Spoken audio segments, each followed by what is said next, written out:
on the 11th of February 2019. We did it. This black girl picked up her family and her glad rags and we moved to Brighton. Hi guys, welcome back to my channel. I'm so pleased to be recording my second video. I've titled this video Black Girl in Brighton, or The Only Black Girl in Brighton, question mark. The Only Black Girl in Brighton. I'm not saying that there isn't any black people in Brighton and that I am the only one. That's not the case.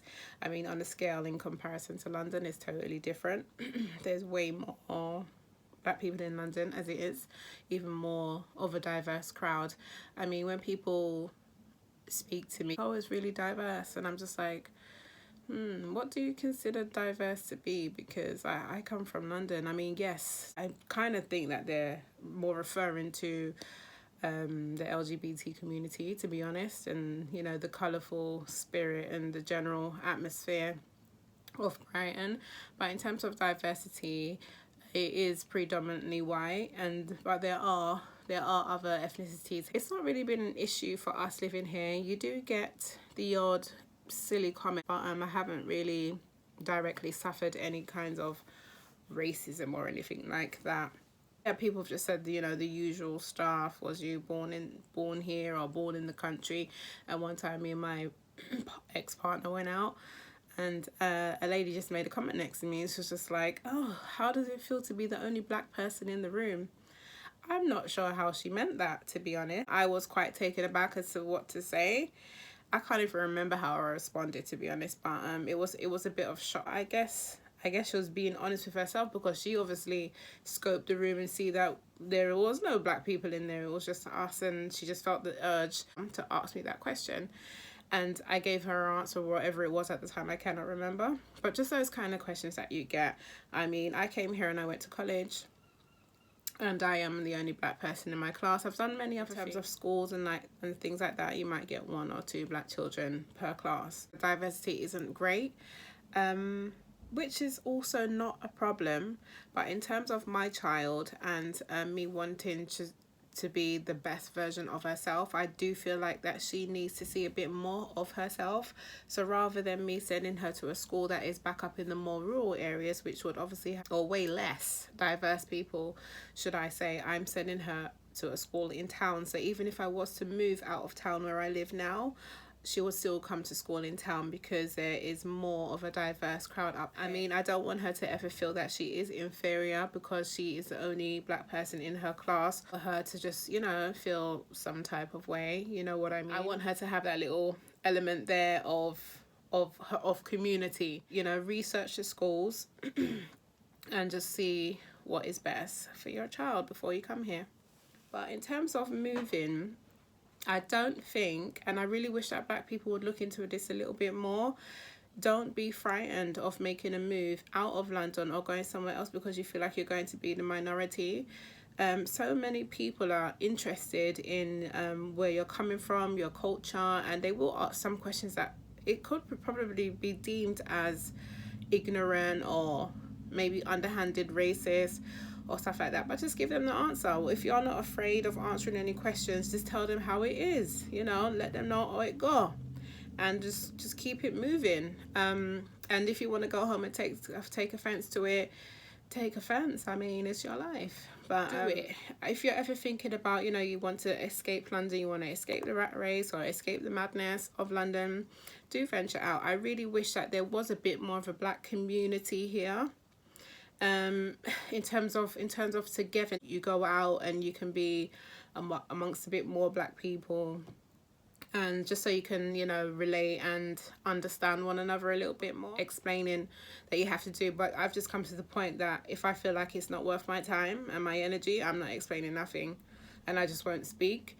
But not because I'm feeling any way inferior, I just can't bother, to be honest. You know, I've got other things to be worried about, and like I said, we just keep it moving.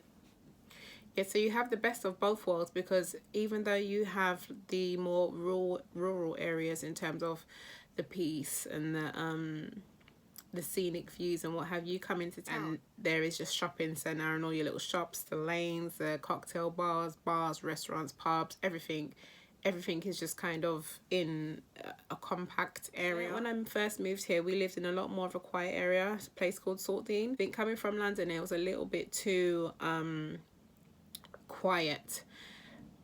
So we moved into town, which is way more, it's busy. I mean, some people was like, oh, don't go down there, there's loads of students and it's noisy. I come from London, I can deal with it, it's fine.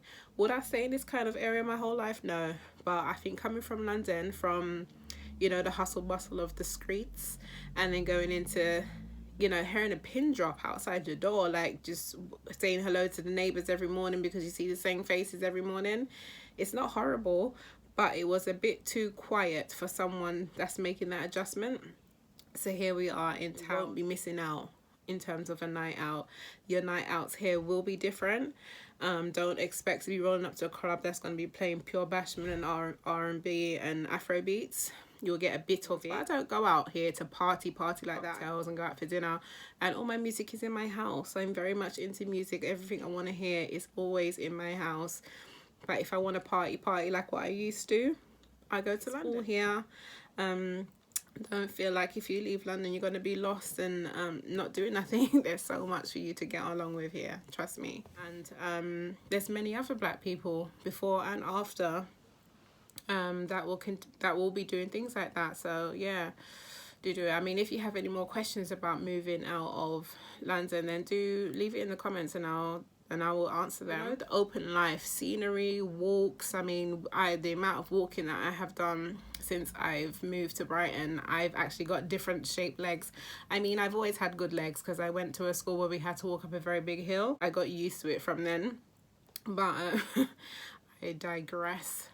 But yeah, it's a lot of walking, there's a lot to take in, there's a lot of scenery, and you've got the best of both worlds, because Brighton, as you know it, as most people know it, they come to Brighton on a hot day and they come down from the train station or the car park and they go down to the beach and then they go home, and that's all they know of it. But there's so much more.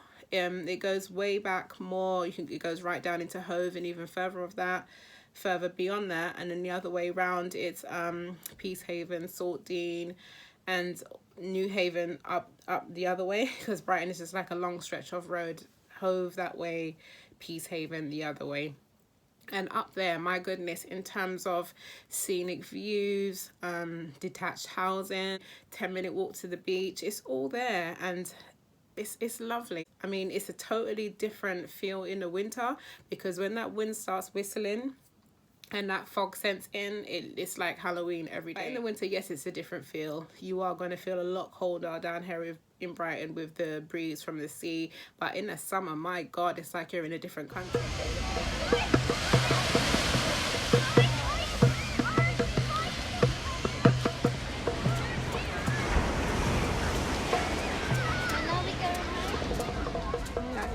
Can come across like it's a holiday, but you're here living, you're working, you're doing what you need to do, you're paying your bills, you're doing your day-to-day life, school, college, work, whatever, and you're just getting on with it. You're not just sitting down waiting for summer like you're waiting on a holiday. You roll with the punches. Just in Brighton, you need a good coat. Do it.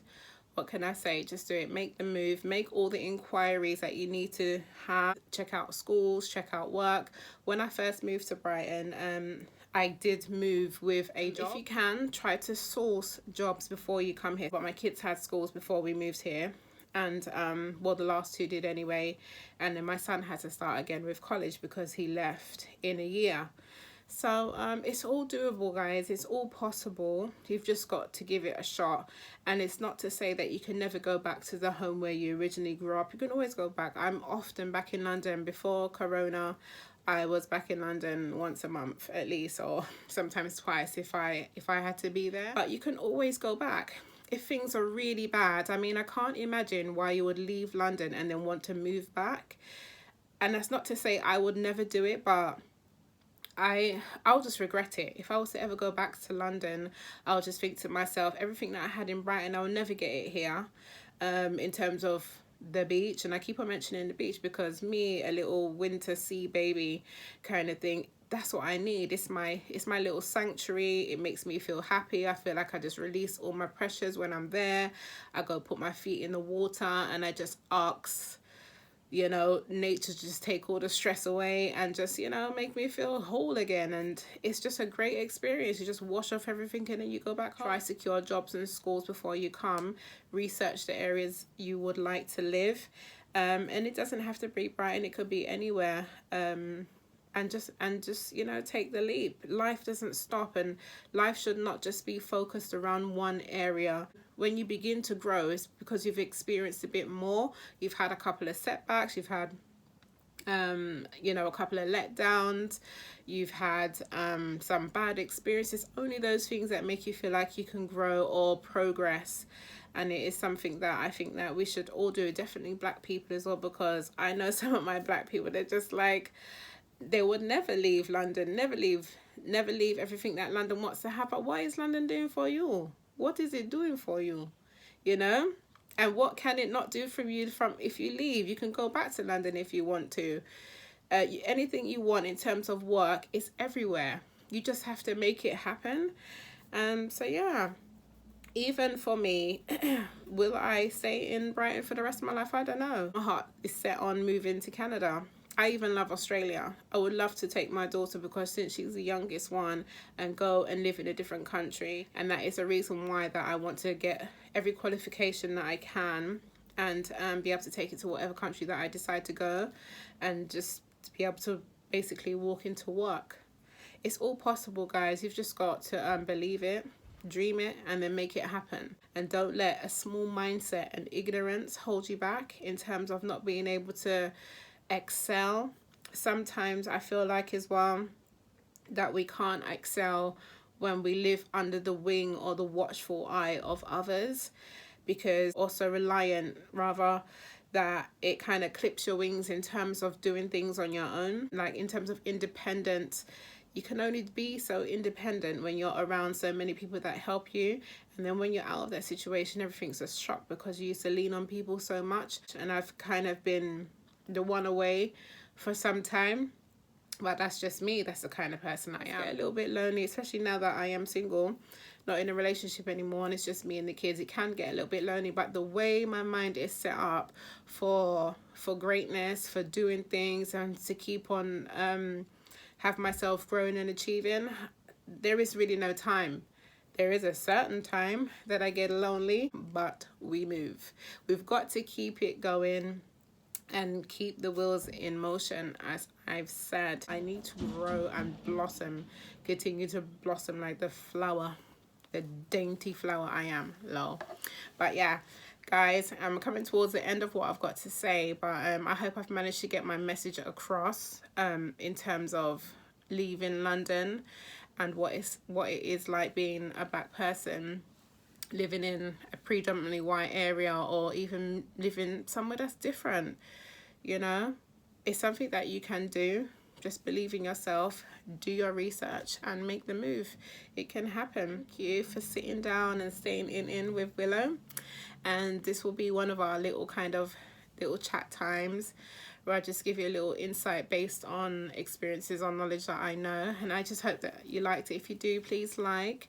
If you haven't subscribed and you like it, what you see, please do subscribe, share, comment. I love to read you guys' comments. I love to see interaction. So please do that. I'll see you on my next video. Well, you'll see me on the next video. All right, guys. Thank you. Bye. Again, guys, thank you for staying in with Willow. If you like the content today, please like. If you want to see a bit more of me, please subscribe. Feel free to comment. I love to read your comments, and do share with your people. See you next time. Bye.